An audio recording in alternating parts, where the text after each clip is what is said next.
Hey everybody, this is John for MTG Nexus coming at you with another deep deck dive in Modern. As a friendly reminder, if you do like these deep deck dives, please consider subscribing to the channel, giving us a thumbs up, leaving a comment down below, especially which one you might like to see in the next video. Today we are looking at Mono Green Tron, which is one of the premier ramp decks in the Modern format. It has been the premier deck on and off for ramp since the banning of Cloudpost. And since Amulet took a while to get discovered, this deck has been around for a lot longer. As far as what it tries to do, is it tries to assemble each of the Urza lands, which makes math become 1 + 1 + 1 equals 7. Each one of the lands on their own taps for 1 colorless mana, whether it be Tower, Power Plant, or Mine. Whenever one of each is in play, Mine and Power Plant both tap for 2 colorless mana, and Urza's Tower taps for 3 mana. Tries to abuse this by casting a bunch of powerful colorless spells, things like Karn Liberated, which can attack your opponent's hand or exile permanents in play. Ugen the Spirit Dragon allows you to exile all permanents that have colors in them. And then Karn the Great Creator, giving you access to a whole bunch of different bullets in the sideboard that are artifacts or lands. As far as assembling your 3-card or 3-land combo, this deck also plays cards like Expedition Map and Sylvan Scry to enable you to find them. And then it plays things like Chromatic Star and Chromatic Sphere to both shrink the size of the deck by cantripping and also providing you with green mana without having to take a turn to put a forest or some other equivalent in play to be able to cast your Sylvan Scrying. Ideally, you want to mulligan aggressively to be able to get your 3 Urza's lands into play as quickly as possible, as most of this deck's powerful broken things start on turn 3. Beyond that, you're playing a deck that is all colorless spells, so you can also play the card Ancient Stirrings, which looks at the top 5 cards of your library, and you can reveal a colorless card from among them, and put it in your hand, put the rest in the bottom of your library in any order. And since lands are considered colorless, even forests, even though they tap for green mana, they are considered colorless in terms of color of the deck. Basically everything in your main deck outside of Ancient Stirrings, Sylvan Scrying, and occasionally the card Thragtusk you can usually find off of your Ancient Stirrings. You do have some flex slots beyond that. Oftentimes that's filled up with things like Relic of Patronus, which can help keep graveyard decks in check, or decks like Murktide, keeping them from getting a very fast Murktide Regent into play, or decks like Living In and Reanimator. And as well as Dredge. It's going to help in those matchups. And then the other flex slots are usually cards like Warping Whale, or another card that we'll talk about in a minute. Warping Whale is nice because it does counter sorceries, and also enables you to interact with things like Ragavan and Dragon Rage's Channeler in the early turns, as one of the weaknesses of this deck is early aggressive creatures backed up by Disruption. Oblivion Stone is one of a couple different sweepers that you might see in this deck, in addition to Ugen the Spirit Dragon that we've already discussed. Pay 3 mana to play it, put it into play, and then 5 mana to sack it and destroy all non-land permanents. You can also pay 4 and tap it to put a fate counter on a permanent. Anything with a fate counter on it does not die when Oblivion Stone is sacrificed. Wormcoil Engine is the primary creature threat of the deck. This is a 6/6 lifelink Death Touch creature that whenever it dies, you get 2 copies of 3/3 worms, one with Death Touch and one with lifelink. So it's kind of a powerful creature that also leaves behind something whenever it dies. One of the more recent additions to the deck, something that's starting to pop up here and there, is Ugen the Ineffable. This is a smaller version of Ugen the Spirit Dragon that you can +1 to put a 2/2 Spirit token into play. Basically, it manifests the top card of your library.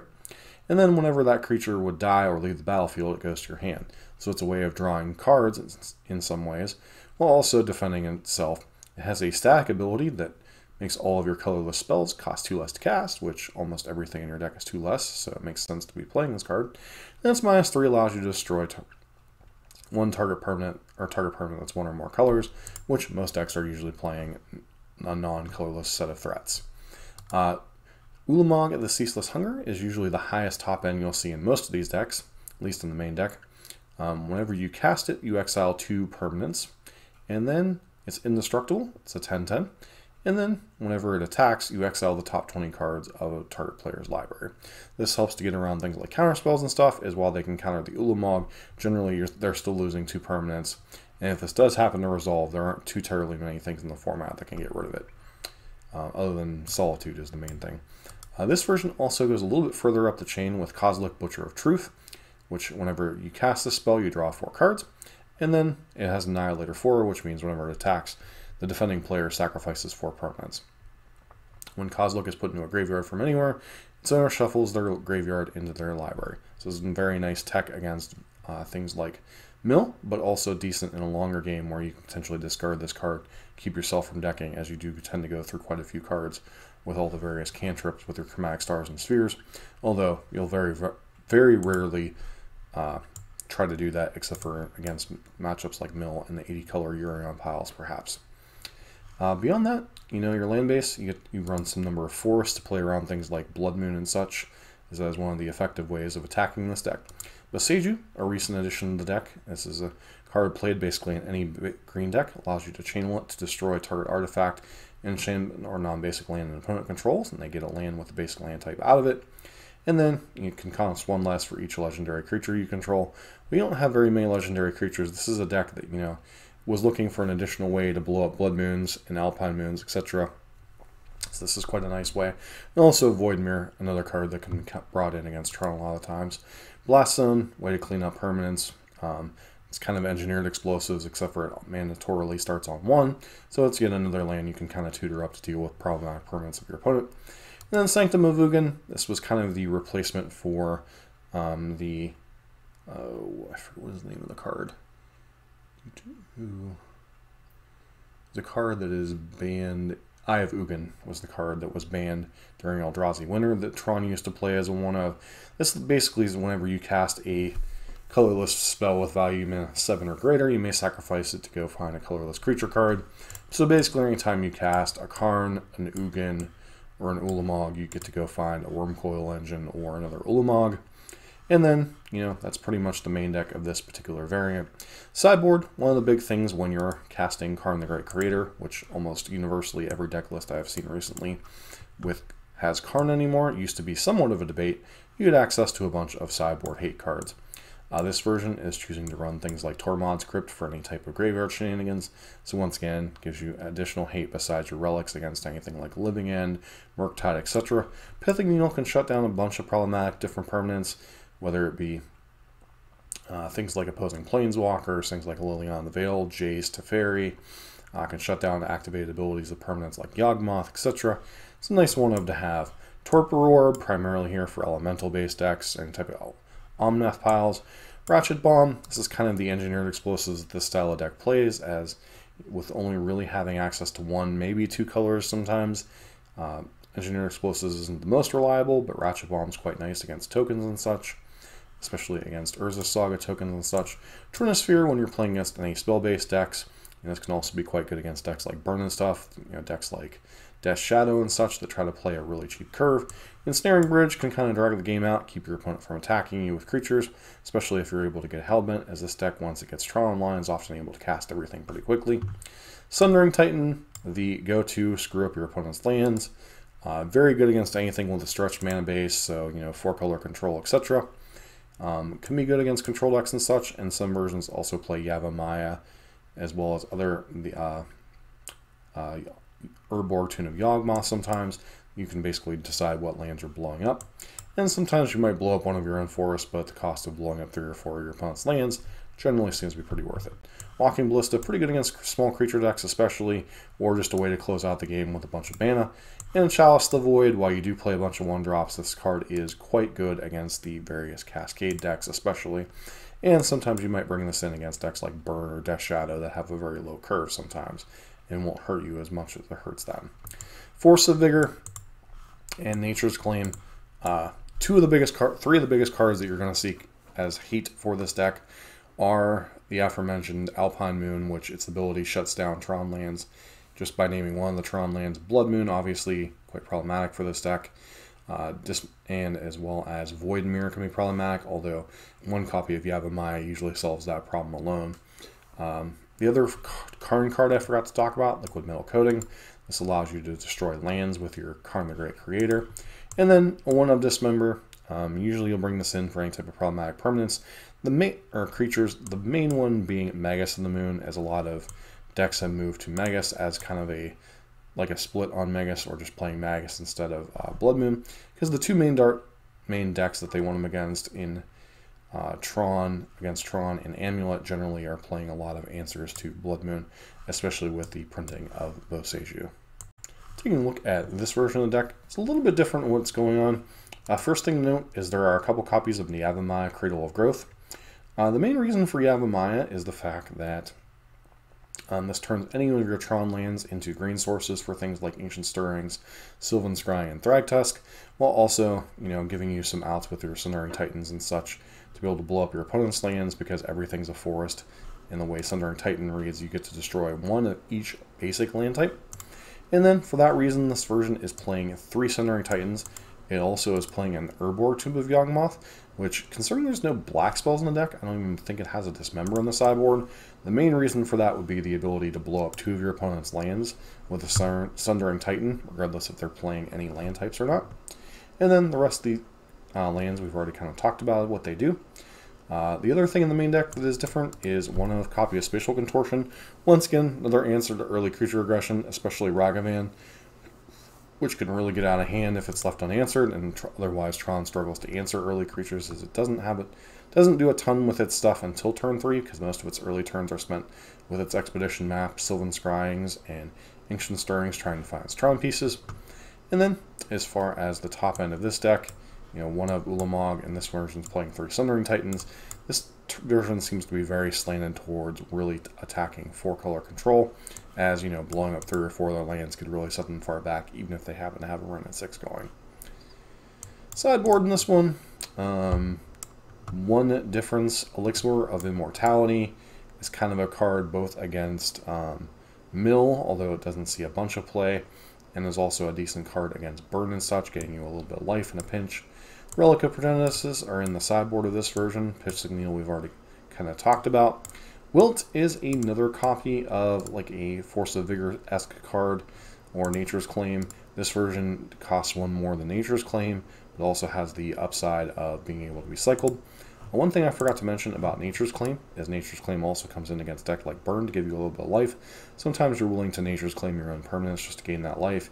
Sometimes you'll Nature's Claim a Smash to Smithereens target, or Nature's Claim a Star or Sphere to gain a little bit of life that way, and still being able to draw the card, especially with the, I believe Star, when it goes to the graveyard, you draw a card.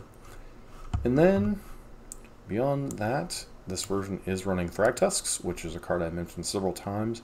It's very powerful against decks like Burn, while also being good in matchups where your opponents are blowing up your lands or disrupting you with things like Blood Moon, Alpine Moon, etc., as it's a card to bridge the gap to get to some of your other things. And the rest of the cards we've already talked about in the previous version, as you'll see a lot of overlap in the various current sideboards. This version is another one that's a little bit unique. It's still playing a lot of the same cards we've already seen. But 2 cards I wanted to point out was Golos, Tireless Pilgrim. This is a card that can go and fetch a missing Tron land, but if you happen to have Tron assembled, you can also go get a Cascading Cataracts, and then, tap 5 and tap this for 1 of each of the colors, and then be able to activate Golos' ability. So it just so happens to cost 7 mana with Cascading Cataracts in play. Then you exile the top 3 cards of your library, and you may play them without paying their mana costs. Quite a very powerful engine. I'm honestly surprised more people haven't tried this out. And then, beyond that, more copies of Warping Wail and Spatial Contortion that interact with your opponent, and relics for graveyard stuff. We're not seeing anything like Sundering Titan or stuff. We're just seeing a much more cleaner set of cards. And then you're seeing Thragtusks and Goloses rather than Wormcoil engines.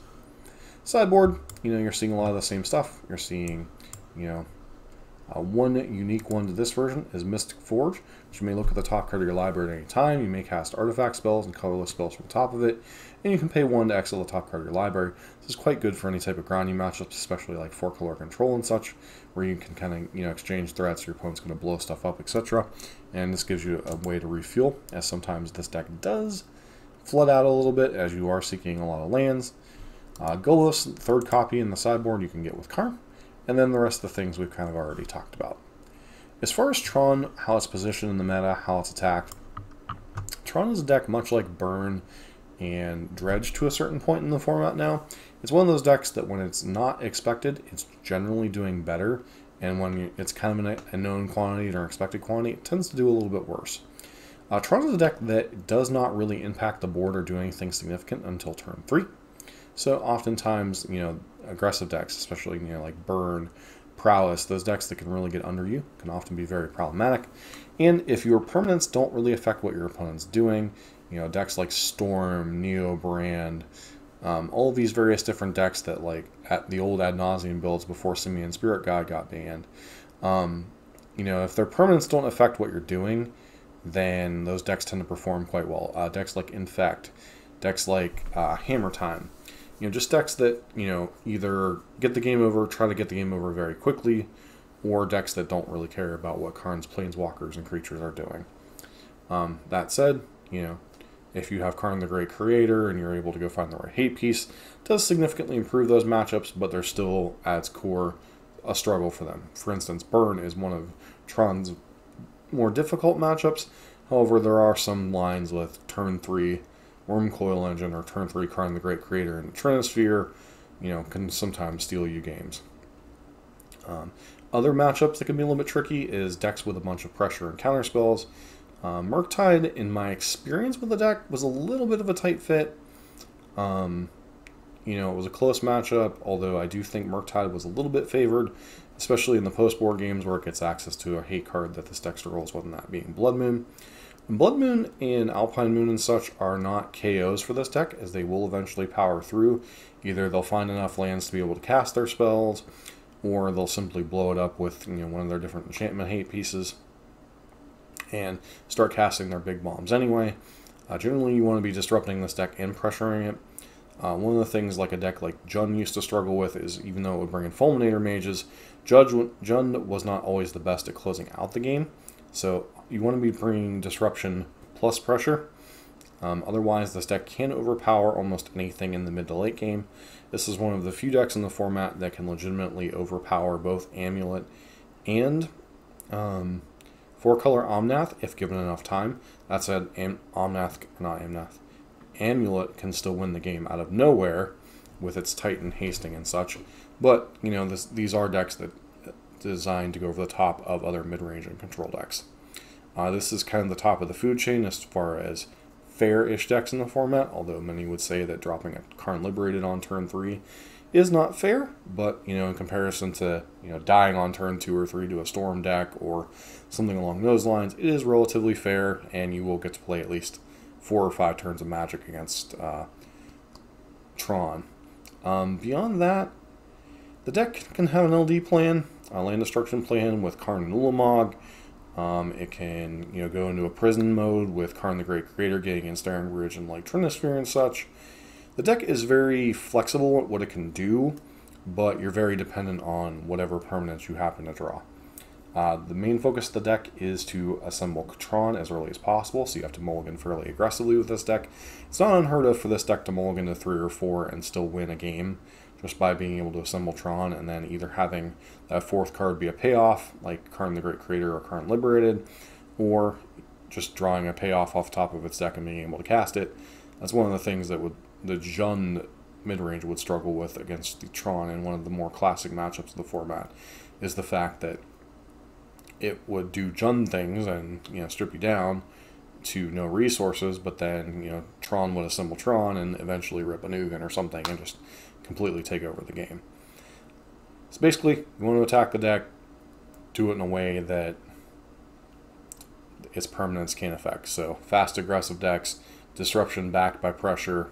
So decks like Death Shadow can be tricky for the matchup, especially if they have access to things like Alpine Moon and such.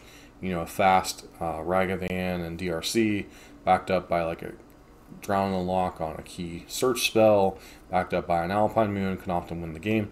That said, decks like Murktide and Shadow being a little bit slower than the faster aggressive decks means that if you don't have that hate piece, Tron can often win those games. So those matchups are a little bit closer than decks like Burn or Storm.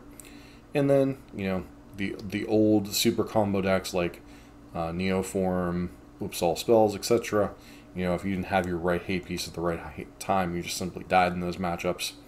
And then, the more mid-range and control matchups, 4-color Omnath. Elementals absolutely hates to play this deck. 4-color Omnath control has a little bit more because they have things like Counterspell and Magus, so they have a little bit more counterplay than just straight Elementals.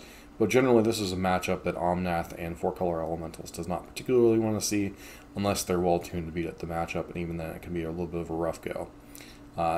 Decks like Amulet, kind of like 2 ships passing in the night. Both decks' key turns are usually turn 3, turn 4.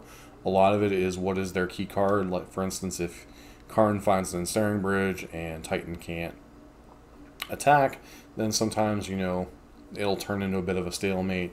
But a lot of times it's just who's on the play and who can assemble whatever they're doing first. You know, if you're on the Karn Liberated and Ulamog plan, blowing up Titan's lands, it can be kind of tough for Titan. On the other hand, if they get a turn 3 Primal Titan with haste and you're still assembling Tron, it's going to be a rough go of things. But Tron is a deck that has been around, and much like Burn, it's a deck that's not always the best position, but it's a deck you should be aware of. A lot of people have the reputation of Tron being an easy deck to play. Its payoffs are kind of easy, but the difficult part of the Tron deck is learning to mulligan aggressively and be disciplined with your mulligans, and learning what hands, you know, you can afford to keep, like, you know, a lane that's like 2 Tron pieces, a star or a sphere, and ancient stirrings. Especially if you're on a mulligan to 4 or 5, that hand might be keepable. Whereas, you know, a hand that's like 3 Tron payoffs, 2 Tron lands, and no way to search, probably not a keepable hand. And there are many other examples I could get into, but Tron is a deck that's more about knowing what hands to keep and understanding what are your key things in certain matchups. You know, against Burn, your key cards are Karn the Great Creator and Wormcoil Engine. Against, you know, a deck like 4-color Control, you know, they don't really care about Wormcoil Engine, but things like Ugen and Ulamog, and both of the Karns can be problematic for them.